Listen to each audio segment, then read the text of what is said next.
Peace, peace, peace. Welcome to another episode of Waz the Dome TV. Today, I have a very, very special guest. You've seen him on the show before. You've seen him also in these YouTube streets on several different podcasts. He's uh, um, a scholar. He's a sheikh. He's coming in the tradition of many of our ancestors, West African ancestors, in the path of Sufism, a wealth of information and knowledge. And it's always an honor and pleasure to have him on. Cheikh Bilal, thank you for coming through Waz the Dome TV. Man, all praise is due to Allah, man. It's always good to see a brother with an extensive collection of books and study materials. It's that kind of background. I love it. Indeed, indeed, brother, indeed. Again, I definitely appreciate you for coming through. I want to kind of start. Why is it important for a Sufi to join an order? And can one truly walk the Sufi path without being part of Tariqa? Phew. I got the heaviest one for the first one to pop off with. Like split it into two parts. Like it's important to join one because you got to get to that point of joining a Sufi order, fraternity, brotherhood, whatever you want to call it nowadays, on the Islamic journey. Because if a person doesn't, they kind of just stay at the level of understanding of like Orthodox Islam, really. Mm, mhm, It's comparable to being like a EA forever, They're just yeah, being stuck there, never yeah. going no further. You don't know nothing. And not to go too much into that, like with the Hadith of Jibril, we kind of get an example that it's safe to go into, right? The man in all white approaches the Prophet Muhammad and the companions while they sit in the desert building without any signs of traveling on them, approaching it all white, no signs of traveling on them. I mean, clean, right? Mhm, mhm, And then ask Prophet Muhammad three questions and inform me about Islam. That's the first. And Muhammad says Islam is that you should testify there's no God but Allah. Muhammad is his messenger. You do salah, prayer, do zakah, charity, fast during Ramadan, and perform the Hajj to the Cabba if you can do so. And the man says, yeah, yep, that's correct. And he asked him, well, inform me about Iman then. We got number two. And then he says, you believe in Allah, his angels, his books, his messengers, and the last day, and Qadr, or divine decree, right? mm, And both its evil and good aspects. So we get a similar teaching from Jibril, but it's a degree higher, a level higher. It's a little bit deeper, all right? mhm, And then he's like, yep, that's it. Jibril asked him, like, yeah, you've answered correctly. So he asked him that third question, all right? What is ihsan? And then Muhammad answered it as if you should serve Allah as if you can see him. And if you can't see him, you must know that he sees you. mm, So this is like that God consciousness or God body, like we call it over here, right? mhm. So it makes sense in the West. And that's the level where Sufism begins at. All right. Wow. To make it like kind of overlay with kind of how we can get it over here, we say like to be safe, first level, first degree knowledge is Islam. Mhm, Because you are mu mm. salam. And Moot means one who is whatever the next word is, right? Right, right. When you put salam on there, you get Musalam or Muslim, right? Mhm, Second step, we got Iman, like Muhammad and Jibril were just going on about, and you still do the same thing, Moot, Iman, but in this case, we drop the I, and you wind up with Mu'min, mm, one who has Iman, one who has true mm. faith and belief. He ain't just following it. He got true faith and belief, so he a little bit closer, a little bit deeper. And then the third one is ihsan, and the syntax work the same. Mu ihsan. We drop the I, and you get muhsin. Mm, Now, if we turn that U into a A, it'll make a whole lot more sense over here for us in the West, right? You right, know, right. and that's the same thing. Like same thing is just if you're gonna get asked a question in the Sufi law, you're gonna answer in Arabic. You get asked a question over here, you're gonna answer in English. Mhm, But right. the ethics and morals, principles, teachings, all exactly the same, just a different type of story, Bible, Quran. And as far as like, can you truly walk the path without being on one? Um, I don't know, man. It'll take some Mm. real strong drive and determination and Mhm. to constantly study and apply yourself on the path without having a living teacher. You know what I'm saying? Yeah. You can't get no mouth to ear stuff. You can't get wisdom imparted to you unless you go deep into studies and you keep doing it. Hmm. So little Arabic 101. And in my studies they say man laysh la shaykh shaykh yal shaykh or shaykh yal shaitan. He who has no sheikh, the shaitan is his sheikh. Mm. But surface level understanding that could be a little frightening for folks. Like, what you mean, bro? I ain't got no shake. The shaitan my shake. You mean I'm reading all these books and the devil my shake, bro? Yeah. No, man, lace la shake, shake la shaitan.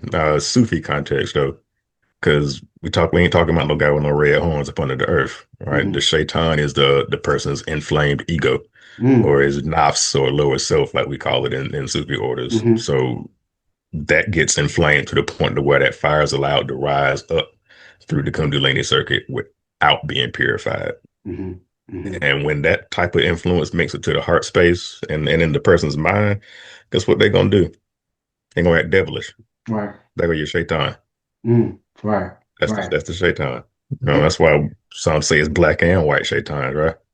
whenever I interviewed Nasiru in Ghana, like one of my first interviews, he and he said the same exact thing as far as that quote Mm, about the he who doesn't have a shake his shake is shaitan, right? Like, and that was and I just think that's dope. Also, mm, showing our connection with our brothers and sisters in West Africa. Because you just mentioned yeah, that the language might be different, you know what I'm saying? But a lot of the ideas and principles are the same. But yeah, um, as a sheikh yourself, what is the role of a sheikh in the life of a Sufi? mm. Now, the path of Sufism requires a sheikh to be a teacher, mentor, like spiritual guide to those seeking a deeper relationship with Allah, a deeper understanding, like not just understanding. His teaching says he his role is to literally lead the disciple to Muhammad. So then Muhammad will lead the disciple to Allah. That's still three steps, right? So Mm, they just say mm, it different over there, but they still reach the same state. And that's the exact same process, just in Arabic. But the main part consists of having knowledge of the exoteric and the esoteric aspects of the Islamic path, mm, and what's called the seven stations of the soul, which are kind of akin to like the seven chakras, mm, similar path of like growth and development, so that the person knows how to stay balanced. They stay on the straight path or the Siratul Mustaqim, and it's nafsamara, which is the evil or the commanding self, like the self that's just doing wrong and bad and they don't know no better. mm, Uh, the nafsi lawama is the self-reproaching self. So it's your second chakra and self-reproaching self. Now you like, mm. why am I doing all of this dumb? Yeah. Hmm. Hmm. Start to question yourself. You ain't quite correcting self yet, but you at least questioning self. Right. And at the third, it's nafs mulhima, which is now the inspired self. So now I'm inspired to not do what I used to do. I'm inspired to do better at the third step or third chakra. Nafs mutmainna is the self that's at peace with itself. So now you don't do any of the stuff that had you all haywire back in the day. Now Mm, you're at peace with who you become. You feel better about who you are. But that is where Islam begins at. mm. Because, Where it begins. all right, Mm, we got, what was that?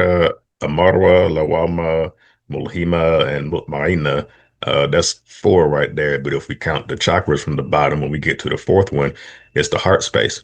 mm, All right, that's what you gotta have peace right before you go any higher. Because some of the stuff you might bump into on the Sufi path, like it's some straight Gnostic-ish for your brain for real. So mm, some stuff might shake a person if they're a little too orthodox. They right. ain't quite ready for it. So that's why the shake gotta have proper balance of both. So depending on where the person is, they can meet them there. Mhm.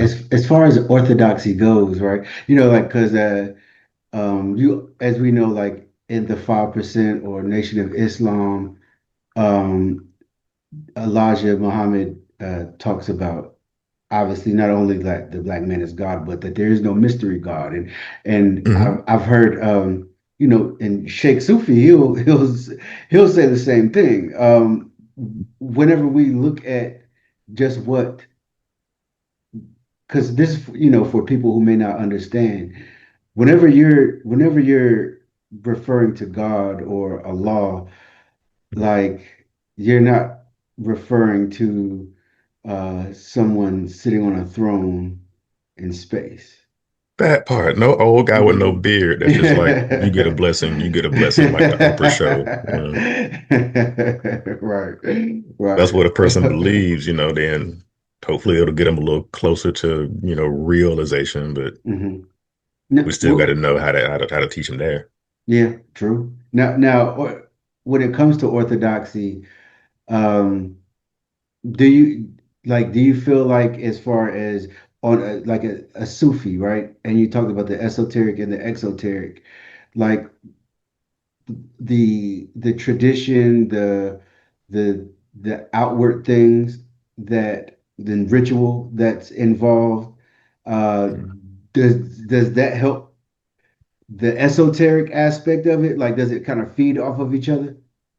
You know, I was about to say I believe so, but now like Sufi don't really believe too much. You seek knowledge, right? Right, right. And yeah, yeah. In hindsight, I miss a lot. Mm, Only because about a year and a half, 2 years ago, I was rear-ended by a big truck, right? So I got a few herniated discs. So the bowing over and prostrating is not painful per se. It mhm, can be, but like now I don't have access to be able to do that no more. And I remember what that Islamic yoga used to feel like, mm, you know. mhm, mhm, Even if I back when I only knew like one or two verses, I remember what the process of not thinking about nothing else, focusing on this Arabic I'm reciting while my subconscious translates it into English, while a part of me also goes through the motions of this yogic practice. And by the time I get done with that, even though when I go back outside, I'm still going to be in America, mm, it don't feel that bad. mhm, I just came in out of a building where I connected with folks from countries I ain't never heard of and been to before. Are you right. Turkish? Like, no, I'm from Benghazi. Like, oh, I'm Mhm. sorry, but from everywhere. So Wow. it's a it's definitely a beautiful path, especially if one don't get stuck there. Yeah. You always seek additional knowledge. Like Muhammad told us to seek knowledge even into China. He didn't just say go to Atlanta and stay there. You know, Right, uh, right, right. Um, oh, how, as far as like how Sufism is viewed in the West, right? Like a lot of obviously Rumi is somebody that has I guess grown in popularity over here, but they have removed any like the words Islam and Allah from a lot of those texts. Um, but as somebody like yourself who studies like like the Rumis and the Ibn Arabis and stuff like that, like re removing removing like Islam from those texts, aren't you kind of missing like a lot of context in oh doing shit. so? Yeah, I guess depending on how it's defined though, because we Mm, get it over here, it's like it's submission, right? But then mm, if you break it down, it's it salam, like we just said mu salam. Now we mm, got it salam, and that is just entering into or being in a mode of salam, peace. mm, All right. mm, So like submission is a thing that a Muslim does, yeah, but that's not the end all be all of what it means to be a Muslim. So I can see some instances where like they do translate it and it's explained instead of mm, just said as Islam. mm, So if my Christian grandma bump into one of my Universal Sufi books and she flip it open and she don't see Allah in that, but she see God, the mm. messenger, the prophet, uh, be one of peace or peacemakers and things like that is kind of universal. Yeah, It won't be yeah. startling to her. Absolutely. So I think that's a Yeah. way to bring folks in too, because then you can kind of let them know, hey, Rumi was a Muslim, right? Right. Right. Uh, what as a Sufi, and I'm fascinated by uh, esoteric understandings of a lot of things that different Orthodox systems have, like where like where this the inner understanding of something that is orthodoxy, right? Like, and so shahada, right, is what la ilaha illallah, right? But from a Sufi perspective, what would be the inner meaning? That, like, what is that? What does that mean? Well, that one, because it's the way that the syllables are broken down, you can almost explain it through those syllables. La, ilaha, illallah. So it's essentially the essence of the whole entire matter of the path of Sufism. It Mm, seems simple, whereas it's a profound summary of the knowledge of God that you mhm, attain on the path, and it's the essence and the practice of it, and the annihilation of everything that isn't God at the exact same time. So it might seem deep, but La means no, not that. mm, Whatever that is you think you're finna get ready to describe or ascribe unto Allah, la, no, it's not that. mm, Nothing. It's a mm, negation of that what it was about to be said to be, and honestly anything else that follows it. So whatever was about to be said that prompted the la is an illusion. Uh, mm. And ilaha is kind of interesting because it's to us over here, ilaha means God with a little g. Yeah. All right, some like perceived thing to worship or like some false god or deity and thing like that. So la, no, little g god, no. Or Hmm. la, no, idol worship, or la, no, we see a lot of new age movement, so it's a lot of lies going on Yeah, nowadays. yeah, yeah. Uh, illah is simple. It's like only or but or except what comes after it next, and then Allah is the only other word left. Hmm. So I hope this one don't get me in too much trouble. But like if we would have, some say you can't split Arabic grammatically like you do English, but sometimes it does work. Hmm. Al means the or that, and then we just said la means no and not Hmm. that. Hmm. And ironically enough, that's one of the inner meanings of what Shiva means in the Hindu tradition. Hmm. Right, Sadhguru taught us that in Tennessee like 8 or 9 years ago. We went to a darshan or a kind of a lecture and guided meditation event there, and he broke down the inner meaning of Shiva to us. And I'm the only Muslim in that.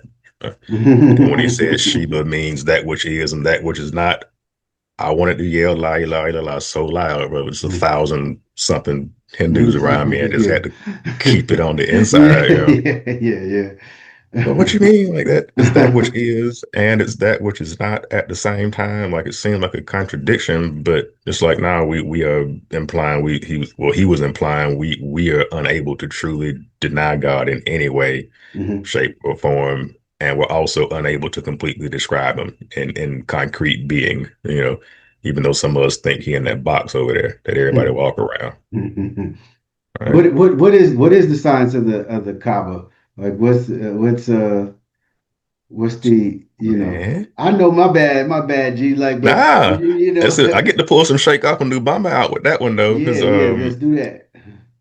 that's the reason why Tuba grew to be kind of what it is and how it is, and it's such a spiritual center for everybody in the Murid and the Bifal Brotherhood, even the Tijanis or other Sufis that's around the area.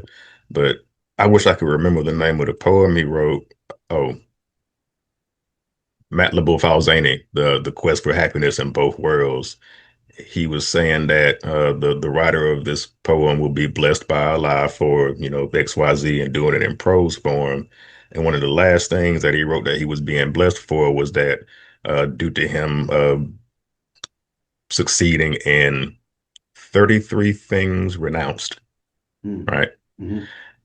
And attaining and succeeding in his mission that he wanted to reach Allah by way of the Prophet Muhammad to give that back to the people, that the angel Jibril and all of the other angels with him came down from heaven and went to Saudi Arabia, lifted the spiritual Kaaba out of that structure and took it to Tuba, Wow, Senegal, Senegal. and dropped its essence down right on the spot where the Great Mosque of Tuba is at. And he says that only because he stopped there to found that mosque right there because etherically he felt that there's the connection. Quranically, there's a great tree of tuba in heaven that grows upside down. Mm, So mm. esoteric. So he founded a city called Tuba right up under whatever it is that those minarets line up with. All right. Because those minarets ain't placed in the spot they're placed there for no reason. Tuba is pretty astronomically aligned. I ain't gonna say it's better than what Mecca is though, but I don't plan on going to Mecca. If I got enough, I'm going to Tuba instead.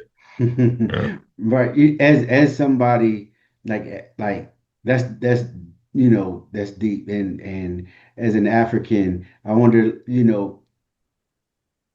seeing our own land as holy land, right? Like, I mean, that's important in and of itself. All right. And we get that same teaching, that kind of what we're going over here, because honestly, most of the things that's coming off are really teachings I heard from Sheikh Sufi, Sheikh Sheikh Umar, uh, good Lord, from Sufi orders in West Africa. So none of this is really me, unless it's a joke. You know, my dad used to be a comedian, but it's like with that la ilaha illallah, that's why the Bifal recite that over and over and over. That's their only mantra. That's their only Really? zikr. La ilaha illallah. They negating everything else. Everything I think is real. It is not. It is not. Wow, that's their only zikr? For the most part, they will do la ilaha. They say what's that thing in Wolof? They say in order to with the Bifal, give them la ilaha illallah, leave them alone. Mm. Give them la ilaha illallah and give them some bricks and mortar, and then come back and they'll have a mosque built for you. Give them la ilaha illallah and give them a bunch of sheep around Eid. Mhm. When you get finished with your fasting and you get ready to eat, the by fall gonna be done cooked it for you. They will work they behind off for what Sheikh Abdul Bum brought, and they use that as their means to get to God. It's Wow. kind of why they don't pray, but you know, And like Sheikh Amadou Bamba, even though it was nonviolent, um, like as far as his experience with, colonialism and was it the mhm. French? Yeah, Like he vehemently, obviously he fought against that in his own way, correct? I mean, yeah. uh, It was non-violent and with the pen and the intellect. So they beat the French in court for the mm, most part without having to actually fight them because as a Muslim I don't want to have to take nobody's life, but you know yeah, how about yeah, trust Allah and I'm gonna tie my camel. yeah, yeah, yeah, yeah, yeah, So yeah. in that case, like there's this la ilaha illallah again, and with me having this type of mentality to do what I know I need to do is like if I say the hand of Allah is over me. I know technically the conscious creator of everything in the boundless universe doesn't have a physical hand. It's working through a bunch of physical hands, right? It Hmm. doesn't have a physical hand. And one of my old Babas, everlasting peace, used to do this exercise with folks who couldn't understand that concept. And he'll be like, all right, so if you close your left eye, and he'll tell everybody to close their left eye, and then tell them to take their right finger and touch their right nostril. They think they look stupid right now, but you keep talking, and he's like, okay, so now I'm going to ask you a question, but you got to ask yourself this. Which one of them is you? Mm, The finger touching your nose, or the entity being that's looking out from the vessel that has the arm connected to it that goes up to this thing that's touching the nose. mm. And sometimes folks just sit there like, Mhm, mhm, mhm, epiphany, la ilaha illallah. This body is just a clump of atoms, and it's the electromagnetic force that just keeping it together in this form in the way that it's supposed to be. The creator just designed it that way, but that's the creator doing it at the same time. Isn't where how else could it how else could we be mm. if that wasn't a conscious energy to cause things to be like it is? Yeah. Do you see like you know a few years ago, one of the homies just put me on the idea of like panpsychism and different scientists, s- having theories that the universe is conscious. Um, I know we're kind of going off of the run sheet a little bit, but it's just sometimes that's how the conversation goes. Do Let the you spirit move. do you like, would you bear witness to that? Like, Mhm. and would that be like what religious doctrines would consider as God? That consciousness that permeates through the universe. I can see so, and honestly, I don't want to say believe so, but I can't say I know because Yeah, yeah, yeah. no matter how fast we fly, we can't get to the edge of the universe because as soon as we get there, Allah gonna be and created another edge light years away for us to still try to get to that one. And when we get to that one, it's gonna be another one. So it's kind of hard to deny something that first off you can't really explain how it's doing X, Y, or Z, but you can look at X, Y, and Z happening right now. You know it's happening. Can't describe how it's happening. We can't even describe how we got here. So atheists make the least amount of sense to me because how are you breathing? You say you don't believe in anything that you can't see. Well, how are you breathing? You can't see that air you breathing in or what you're breathing out. But here you still are not believing in God, right? Do you think well, some people that may say that if you don't believe in a mystery God, then that's you're an atheist. Mm, I think it's more so if I don't believe in Christian A and his concept of the mystery God, then now I'm an atheist. I'm a Mhm, disbeliever. You know, mhm, I mhm. may or may not have had a relative at a cookout tell me at the end of a what was seeming to be like a God centered conversation. It kind of went towards the end with one but. You know, but in the Bible it says if you don't do Yeah. yada yada, then Mhm, and he realized what he was about to say and he cut mhm. himself off because he was finna tell a relative, bro, you finna go to hell. Yeah, yeah, But that's why I like yeah. paths like this, because in the back of my mind, I'm like, if you would have said that, I probably would be going through hell because this is a family member of my blood kind of Mm, beating mhm, me down about something that they believe in slightly different than what I believe in or mhm. they think I believe, we Yeah, try to strive for knowledge. So yeah. I try to just keep it God centered, right smack in the middle. If they say Jesus, just roll with it because I know it's still that same Christ consciousness or the Nur Muhammad, like we Mhm, call it in mhm, Islam, Krishna mhm. consciousness of the same archetype. So things like that help you to make it through. Yeah. Yeah, indeed, indeed. What is the science of zikr and Sufism?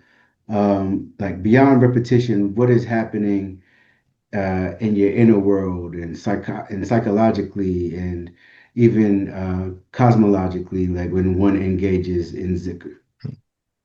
Let's see. Well, I was about to say in short, Sufis can be long-winded, but the science of zikr essentially changes man's base metals or negative qualities or lead into gold or Mhm, divine qualities. There's not really any science on earth higher than zikr or Christians say like tarry in the name of God, like, mhm, oh, Jesus, Jesus, Jesus, Jesus, Jesus, Lord, Jesus, Jesus, Jesus. mhm, Or I can be Ya Allah, Ya Allah, Ya Allah, Ya Allah. Same concept. So in zikr, what's happening spiritually when we repeat the names or the attributes of God with pure intention and focus, the person is really tapping into the essence of that name by repetitively, calling on it. Say we don't know how to do conjuring and root work, but we call on names. mhm.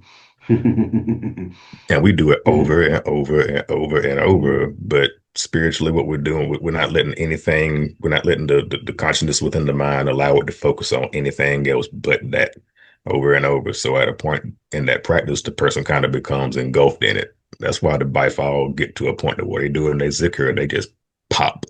mhm, They start yelling loud as they mhm, can. 'Cause they mhm, can't describe what they're feeling. mhm. And ain't nobody tell them they ain't feeling it. Yeah. Like So some people have like gone on for like hours doing zikr, right? Yeah, 24 hours. During Ramadan, like 24-hour zikrs. During the Mogul, 24-hour zikrs. During Sheikh Abdul Bamba's return holiday, 24-hour zikr. Wow. But that's a real high spiritual practice, and then that's how they function the way they do, I believe, because the psychological benefits come in. Hmm. Like compared to how our life is over here today in Senegal, if we look at it, it might not look as great, but they got everything they need. Yeah. So all their spiritual benefits come, and they let them know that Allah already gave me everything I need here to grow and till and whatnot. So they're more industrious and agricultural than we would think that they are over there.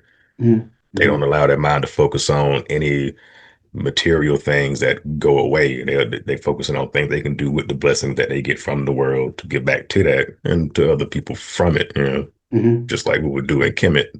So by far really stuck in that positive feeling. I describe it like that, but they're always in that mode. They always get that positive feeling, that sensation. They know the benefits it brings. If Hmm. I build a mosque and one person prays in there, for every spot in the mosque he prays in, me and this person both get a blessing. Like, I'm not gonna stop that.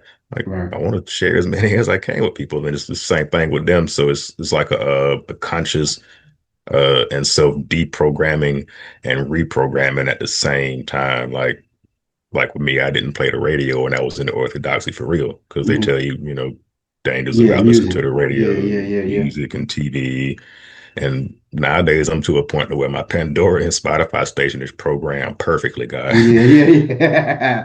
Yeah. Yeah. If I go to Yeah. J Electronica Radio, it don't play nobody else. Yeah. Yeah. Nobody else. Yeah. Just J Right. Electronica. Just fuck the algorithm all up. Yeah. Yeah. Uh, Though.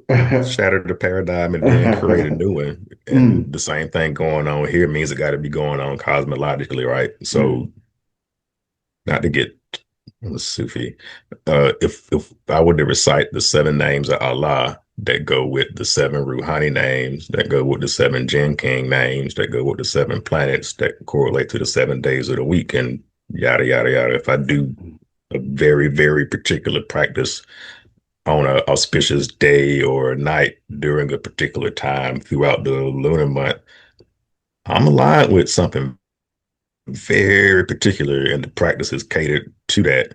So now we got all of them different varying levels of the seven, Hmm. and there's five different levels or degrees of that seven being tapped into at the same time. Like that's Allah, or angel names, the Jinn King names, the planets, and the 7 days of the week that correlate with all of them. So if I start with the name of Allah, I ain't gonna say it.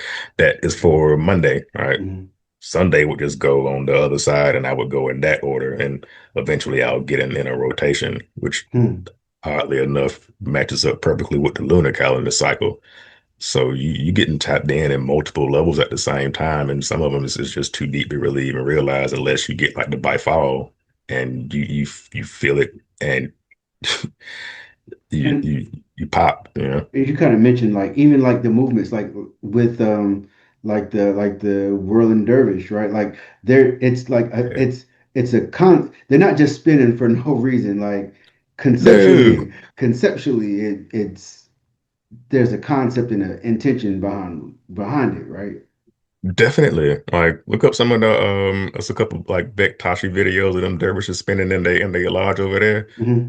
Why they got videos and cameras and they just Yeah, because yeah, they yeah. you know they don't show everything, but if you Right. notice how they start off, everything's particular. All the people with the real tall red feathers are on the far wall on the end, kind of lining up with where the Ahl Suf or the people of the bench would sit outside the Prophet's mosque, like everything's symbolic. Hmm.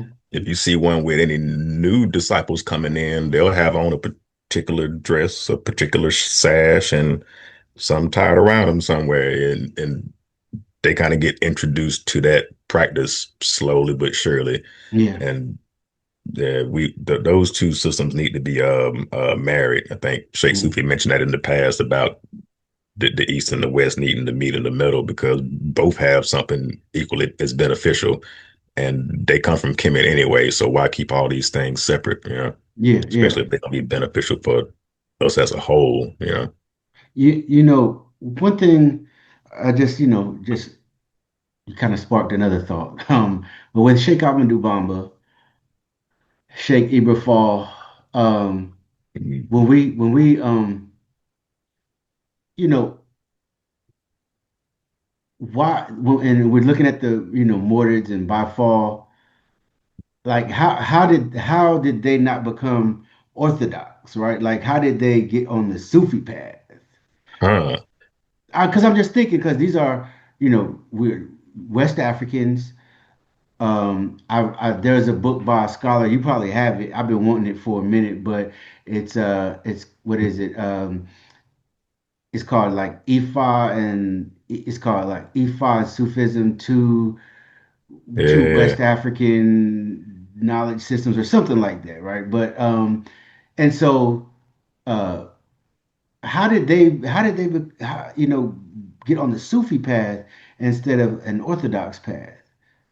No, I think it's I gotta get chronological with this part. It can't be mystic Okay, really, because okay, no, that's fine, that's fine. I think the influence of Islam that came into North Africa that eventually fled went into West Africa was influenced by Abbasids from the far north.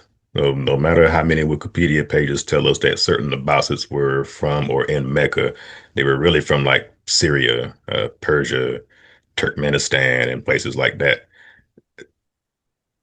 Astaghfirullah, it's almost like what we really have is a non-Trinitarian Syrian Christianity Mm, that already had its mystic tradition that was kind of separating from the Trinitarian version and hmm slowly becoming Islam, but it hmm already had its split from another Gnostic movement that believed something deep, but they were like three and one. So like make that make sense. So these three fingers equal this one finger is what y'all trying to tell me. Yeah. Nah, we finna take our no. Right. That was a split, but there was already a inner system that was being used to create. Don't mean to say create, but to cause these systems to come into existence. Right. hmm I think a lot of it go back to the Zoroastrian and the Magian system from that and Mithraism because they were esoteric back then, hmm way back then, hmm and they were oddly enough, for us, there's a lot of Zoroastrians mentioned in the Old Testament, right? You remember that? Right. Really? Yeah. Cyrus in the Bible. What Oh Cyrus yeah, the Great's in the yeah, Bible a couple of yeah, times. yeah. And And a lot of those it is Persians, huh? yeah, and it's well it's said Persians, yeah, but it's not really said that they were Zoroastrians. hmm They hmm describe them as Hebrews. Why? Or Hmm. akin to or similar to Hebrews. 'Cause Is it Cyrus was because the of the one that is it because of funded the the Second other Temple. is it because of the monotheism and the Probably single so. difference? Yeah. Okay. The monotheism, the ethic moral system, they had a dietary law that was kind of similar, so hmm I could see where it kind of get mixed up. But they also got mixed up with Christianity too, hmm almost the same way with, you know, because if you look at Zoroaster and you find some older pictures of people who did paint a picture of Prophet Muhammad, they kind of look the same, Hmm. in figure, not Yeah. as not saying that's the same guy, but Yeah. Yeah. I you got know, you. That's just similar archetype and it can be displayed. Yeah. yeah. Yeah. Yeah. I just always found it interesting. That's why I definitely want to read that book that I mentioned earlier. But because I mean, uh, to for them to walk the Sufi path, even back then, in the face of colonialism, Yeah. I think it's just I don't know. It's something powerful in that. You know what I mean? Mhm. And when we look at a lot of our systems, even here, like when it comes like the Nation of Islam or Moore Science Temple. Like these are Yeah. things that were born out of oppression and Jim Crow and apartheid systems that were in Right. America. You know what I'm saying? And I see the similarity with the Moorids and Balfour and the colonialism that they were facing in Senegal. Um, One thing that I do want to ask you, like when it comes to Zikr and you know, you we you built on it on the last time you came through, Sheikh Sufi. He says a lot that this is what he came to teach, right, in the West. It was zikr, like, other sheikhs have different things that they specialize in. But when we think about the Murids and Bifal and Sheikh Ahmadu Bamba, zikr was central to their practice as well, correct? And it was even more ancient than what we know today as the Wolof. That's why I don't think it's really no separation between any of them groups. You know, I Hmm. don't think it is because in Kemet we had what we call zikr today, tarrying the name, or a mantra was called hekka, or Hmm. the use of divine Divine words of power. words. Yeah, You know, yeah, yeah. That's the whole even concept of metal netta itself, right? Like, or divine speech. Until you said something, I never related the two, but thank you. I appreciate that. That's why I had you on, right? hey, Yeah, no, that's wow. So it's like even though Zikr was central to their practice, they're still pulling on something else that's even older and more ancient and just as African. yeah, Wow. just to the point to where like just to call out a few Arabic letters that just so happen to sound like Kemetic deities, right? Hmm. Hmm. Nun, it's an Hmm. N, Hmm. and it's shaped like a vessel with the top knocked off, and it has a dot on the top. Hmm. That's a whole hieroglyph, though. Hmm. So look like it's a U essentially, a cursive U, so it has a slant and a dot on the top. So the egg cracked. The singularity is came out. That's Atum standing on top of the bin in an Arabic hieroglyph, right? Right. The ba, like a B in English, is a little boat with a dot up under it. Hmm. But that boat symbolizes the vessel. The dot Hmm. up under it is the coming into being by way of that. So Hmm. that's a whole hieroglyph. And same thing with Ka, the K. It Hmm. looks like a hand Hmm. Hmm. pushing something forward Hmm. into being. Hmm. And Ra is just a curved line going down, but it almost looks the same as those arms that would extend from the Aten disk during the reign of Akhenaten. Hmm. So we got letters in Arabic language that sound like the names of Kemetic deities, and when you break down their esoterics and even them as symbols, their explanation matches Egypt and Kemet more than it does what they say is Islamic today. Yeah. Wow. So That's sometimes I don't feel bad about wearing zikr beads and an ankh. yeah, Let the yeah. Muslims look at me weird if they want. Yeah, yeah, right, right, right. And that kind of leads to my next question. Do you see any separation between like, Sufism and Islam on one hand and other sciences like from ancient Kemet or the Yoruba tradition or other knowledge systems of original people? Like, do you feel like these paths conflict or do they speak to a shared spiritual root? Because one thing that I find interesting, I, I have it somewhere, uh, but uh, it's a book of uh, like old Arabic, I guess, explorers and some colonizers, um, talking about what, like how some of these African Muslims were not really Muslim because, like, although they were, you know, doing their Islamic practices, they were also still engaging in their traditional spiritual practices. And they were like, and so, like, how do you see that? That's where that's honestly where Sheikh Ibrahim family came from. Mm, Though most folks might not know that, but mm, Sheikh Ibrahim's family are what they call a Chedo in mm, Senegal, and a Chedo is somebody who was same thing engulfed in a growing Islamic system, but was still holding on to his cultural and his animistic beliefs. mm. So Wow, I think that's honestly why when we look really? at the Bifal today, Mm-hmm, they got Islam. They can read. They Sheikh Bifal had already had the Quran memorized, so mm-hmm, they can do all of it, but they still wearing all their talismans. They Hmm. gree pouches and they juju Hmm. pouches. They got Hmm. all of they got whatever they need to make sure they protect it. So all of the things they were doing before Islam came in, They I still don't think doing that it. they stopped. Yeah, yeah, yeah, yeah. They definitely ain't stopped. You There's know some what? magic over there. But look, that we did the same thing with Christianity over here. We had those same gree bags. We would call them mojo bags. We had things where, people would wear all white and different like our baptism services don't seem like no regular Christian baptism service, right? It seems like, Not at all. you know what I'm saying? And so yeah, no, no, that's I didn't know that. Yeah, yeah, that's very interesting as far as like Sheikh Ibrahim. Somebody told me I forgot whom, but is it true that like by far like they don't pray 5 times a day, right? Some don't pray at all. And it's there's a verse in Quran. I wish I had it memorized. I think Mhm, it's in Surah Al-Ma'idah, the mhm, spread table.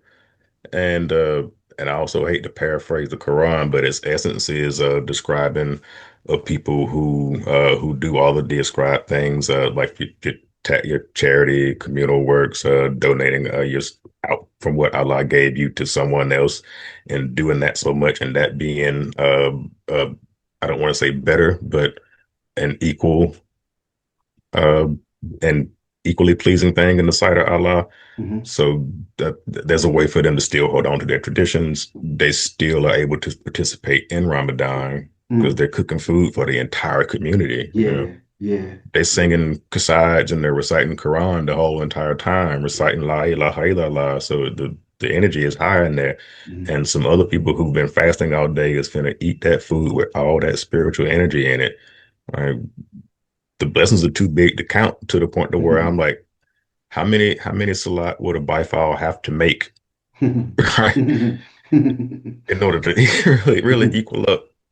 That's why that story about Bamba and Fall. The person goes to Bamba about that, like why Shaykhibra Fall don't pray, and then Bamba just tells him, okay, well go tell him I said to pray. Dude, go Shaykhibra Fall and tell him the Bamba said start making salat, and he threw his hands up, said Allahu Akbar, and he started making salat. He got down with a session of rakah. Assalamu alaikum rahmatullah, assalamu alaikum rahmatullah. Stood back up again, Allahu Akbar, and started praying, and he would not stop. Hmm. He would not stop. And the guy that asked Bamba that question that got sent to him, Bamba already knew. Yeah, yeah, yeah, That's why he yeah. told him to Yeah, that's go. why he told You gonna right, see right. why. Yeah, yeah, This yeah. is why they don't pray. Right. So for somebody who is a deprogrammed and self-reprogrammed in such a way that they do not forget their remembrance of God, praying 5 times a day is for people who forget and need to be reminded. Yeah. And in essence, so even with that, like there still can't be any separation between them and the Murdered. So the Bifaller just seemed like a group up under the Murdered umbrella. They're still technically Murids because they have the will and the drive and the volition to reach Allah, and they did, and they got stuck there.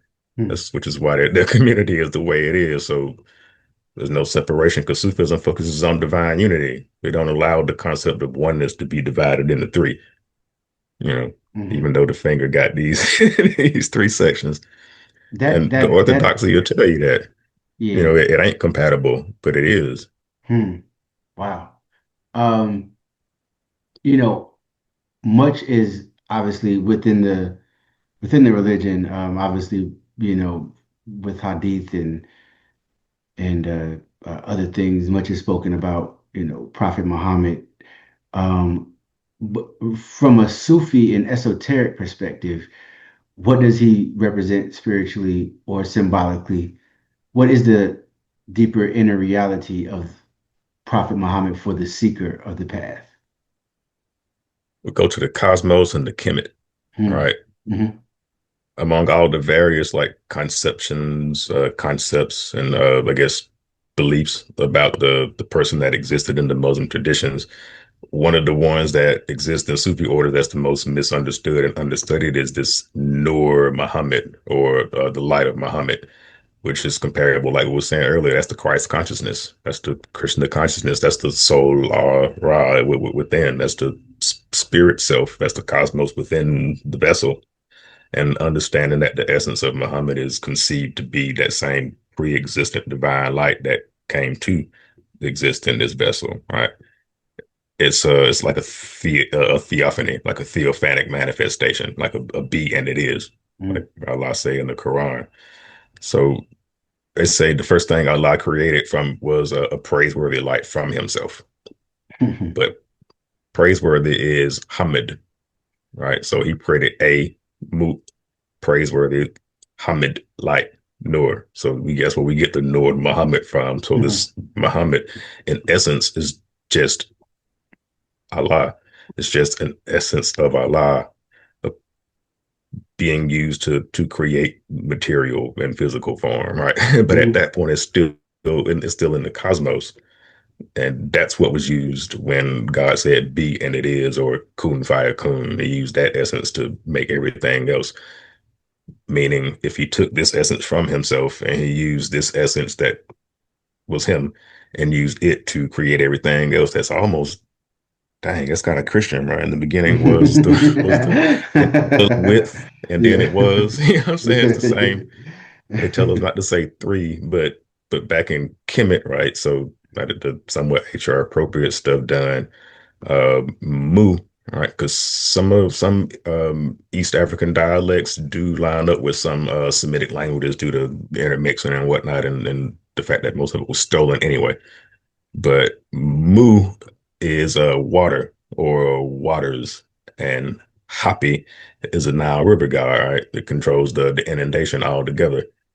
Hap Mehet or Hapi Mehet is the rivers of the Upper Nile. Mm. And when we put them together, we get Mu Happy Mehet, Mu Hap Mehet, Mu Hap Mehet, Muhammad, Muhammad to bring it forward. So it's kind of an amalgamation, right, of the above and below, because the Milky Way is a river, Nile's river also similar stories, and amalgamated them all into the life of a person that they say or may have. Astaghfirullah. So esoterically sending prayers on the Prophet Muhammad, now knowing that it's Mu waters of Happy River God Mehet, Mu Happy Mehet, the northern rivers, northern waters of the Nile. We go to the northern parts of the Nile, and where does that water come from? It's ice, silt, and topsoil from Mount Kilimanjaro coming down, bringing what was called Sarum into the land. Sounds kind of familiar, right? Sarum, Sarum. Right, right. So that they could just go outside and throw seeds in the ground. You didn't, I mean, of course they did work, but the soil was that fertile to where you could just grow out there and throw seeds in the ground. Like that is a blessing from God for people who live in the desert. So they personified it as a savior figure for this particular thing that they could pray for, right? But something similar happens within us, right? The pineal and pituitary secrete a fluid that go down this channel or river down a spinal cord, and then they go down and come back up, cross the seven chakras or the seven spaces of the soul we were talking about, to come back up here. Almost the same as all the stories. Like Muhammad was in Mecca. It was too many polytheists up here that didn't believe in monotheism, so he left Mecca, went to Medina, got stronger as he worked his way back up, and came back to Mecca with Islam. I never heard that. That's yeah, it's ill. So it's the archetypal savior figure just personified differently. You Mhm. know, this overlaid so many ways. Like the Quran it was revealed in seven different huruf or seven different tongues, modes of recitation, reading, or dialect. Seven different ways of busting it open and breaking it down. You Yeah, know, yeah, for sure, for sure. You personally, what initially drew you out of orthodoxy to the path of the Sufi, and in what ways has this journey elevated your transformation and, I guess, transformation as well? uh, and I was born in a Christian family, so that's enough to make somebody dive deeper, man. Yeah, yeah, But yeah. Like once I left the church, I was kind of gray. Like I had no religion, no title, no base, and honestly, that was like the worst part of my life because I didn't have nothing to keep me balanced. And I was Mm, looking for it in all the wrong places, but still didn't have nothing. And back then, alcohol was my friend way, way back, mhm, and it wasn't really a friend; it was an enemy in disguise. mhm, But also during that time, I started looking into Pan Africanism, start going to a cultural bookstore in the area, looking into things to be a positive distraction, right? mhm, And Allah kept sending me two people, right? Brother Dawood Abdullah and Sister Nafisa Ali from the best place to be, Muhammad Mosque number 93. mm, All right. He kept sending them to me at Pan African festivals, Juneteenth, at Kwanzaa, and all of that. And of course, I showed up, you yeah, know, yeah, and of course, they knew it. mhm, And Dawood would always approach me, always happy, always smiling, like, "What's going on, my brother? Assalamu alaikum," exchanging and invite me to the mosque. Being pie, invitation to the mosque, here's the program. And I'm always just shaking hands, like, "Yeah, I might come. Nah, bro. And denied him two times, almost like Jesus got denied that third time. mm, One of y'all gonna betray me at the third one, and I couldn't deny him that third time. Something told me like, how do they keep popping up like this? Like they're the first ones I see almost every time I go somewhere, and it's always him. Like, well, I know the minister got something for you. I've been there, bro. I've mm, been there. I know he got something for you to clean you up. And if it weren't for them, I probably would have never gotten introduced to Sufism at all right, because they laid it on me yeah, uh, from the NOI to being introduced to the 5% teachings, being introduced to ordained Muhammad, and then eventually Orthodox Islam because they knew how to make salat and read Quran and had some memorized, and I'm grateful for that. But then Allah worked so cool and gracious and awesome and merciful. Sorry to describe it like that because mm, when I went to the Orthodox mosque, the first person I saw there was another brother named Dawood. mm, No way, man. And this mhm, brother Dawood was actually from the Warabdeen community and mhm, went more Orthodox. And he was the first one to tell me anything about Sufism, talking about Rumi and Al Halaj and a couple others. And I just kept looking up like Sufi teaching, Sufi poetry, and I got tired of finding Persians, bro.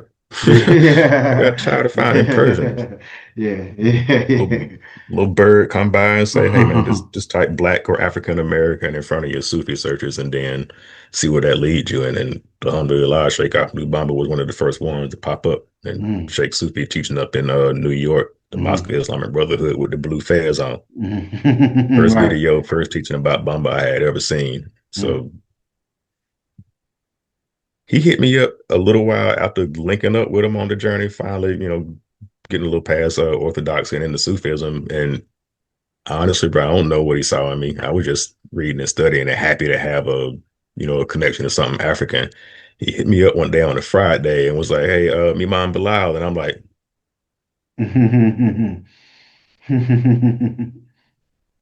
Imam Bilal, like that's a Orthodox thing. Like I know I came out of the Orthodoxy in all caps to come here. I get it, but did he just call me Imam, bro? Like, ain't no Right, right, way. right, right. Like, hey, Mhm, Imam Jello, I'm traveling at the moment. On the bus, got delayed. Going from one city to another, and I'm not able to teach class tonight. Class started in 30 minutes. So you already know where it's going. He asking mhm, me if I could teach the class. He's like, pick one of these three books from the drive that we're gonna go over, and I'm like, mhm. okay, okay, okay, okay, okay. Shit, I done read all three of these. Okay. So I wound up, just bullet pointing and teaching the class, right? And at the end, pause and ask for any questions. And then a name that I didn't recognize popped up. It was him. It was the Sheikh. Oh, Somebody wow. was traveling. He was in the class. He changed his Mhm. name on Zoom, right? So they know it was him. He just Oh, sat in the wow. background, didn't say nothing, and sat Uh-huh. there and watched me teaching the whole class down. And then when I realized it was him, I'm like, that's why he called me Iman Jal. Like, like, I guess I can do it. I ain't have no Yeah. reason to be afraid to, Hmm. talk about it because he already knew I knew it. He Hmm. just kind of had to. push me out there in Yeah. the water. Yeah. No, that's And dope. I think things like that were kind of what helped like elevate the consciousness because like you kind of I don't want to say forced to think on the fly, but that's where some of the best information come out from because you tap in real quick and you trying to pull as much as you can in 30 minutes to get Hmm. this thing done and you're trying to hammer it out. And Sheikh Ahmed Bamba described it in the first line of Ya Rahman, Ya Rahim, uh, Rabbi bima yashrahu lazana qad faja'a bi jahiyat liman lillahi kat laja'a. The Lord has enlightened my intellect to my surprise and amazement by the grace of the best of those who seek refuge in him.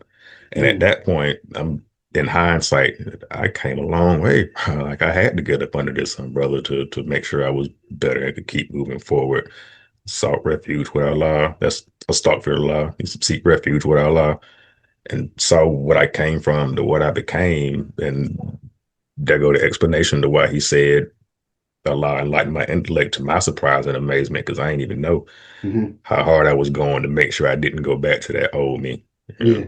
Yeah. Absolutely. Absolutely. Um,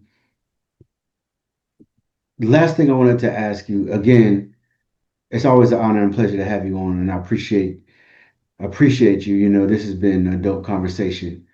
Um, always. to wrap it up, I would like to ask you this. What is the science of the 99 names? That to a degree that they are all embodiable character traits that man Mm, can govern himself with, and some that are action verbs or the things that we can do. Although it's a lesser degree than that to mm, what God or Allah can do, it man can still access it too with the as above and so below. mm, Uh, Allah equals 66 alphanumerically. You flip 66 upside down, we have mm, 99. Allah mm, got 99 names. Allah sends Muhammad, peace and blessings be upon him, to teach us good character or adab, right? And he mm, uses the essence of those 99 names to teach it to us. So Muhammad also comes with, to make it make sense, lesser degree than that's what's described to Allah, those 99 names, to teach that same essence to us, right? mm, mm, So if Allah is Al Rahman, the most merciful, the essence of that was sent with Muhammad is Rahma or mercy. And that's also a character trait that we can exude and we can mm, exhibit, right? mm, We can be, don't want to say we can be that. Oh, nice. This one, Allah is Al Mubayyin. I like that one because it's the clarifier, and Prophet Muhammad is the thing that is makes things clear, or mubin. mm, But those two words, al mubayyin and mubin, are the same word as bayat, right? mm.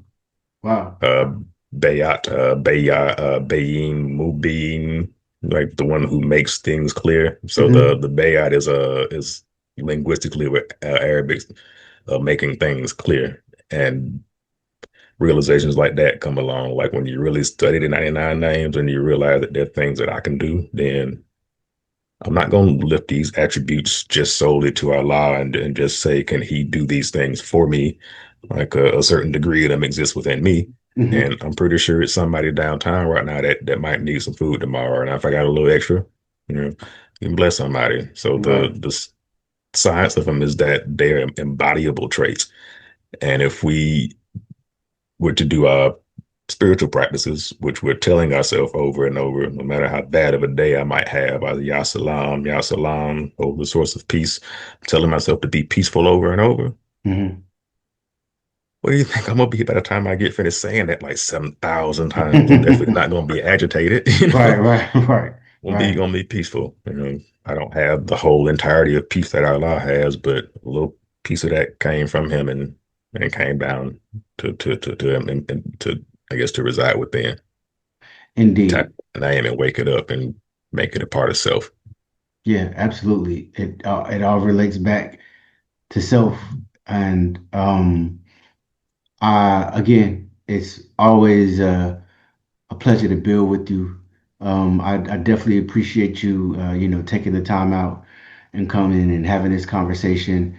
I love to hear about, you know, again, I'm fascinated with, you know, uh, esoteric understandings of life, and it means a lot whenever it Yeah. comes from West Africa. You know what I'm saying? Right. It was a whole lot better. It don't Yeah. look alien, right? You Yeah. getting it from a white face, and but they've been doing us bad for 400 and something years. So Right. we get the same thing from somebody who look like us now. Ain't Right. nothing wrong with it. Absolutely, absolutely. So, Sheikh Bilal, if anybody wants to follow you and learn more, let them know how they can do so. That same name online, YouTube channel, Sheikh Bilal Jallo or Miss Modibo. It's a given name from a brother in Nigeria, but Sheikh Bilal Jallo, you'll be able to find me on Facebook and YouTube channel also with some of the same info. No doubt, no doubt, man. Well, you have a wonderful evening, man. Again, thank you for coming through. Peace and blessings to you, my brother. Man, peace and blessings, bro. Peace.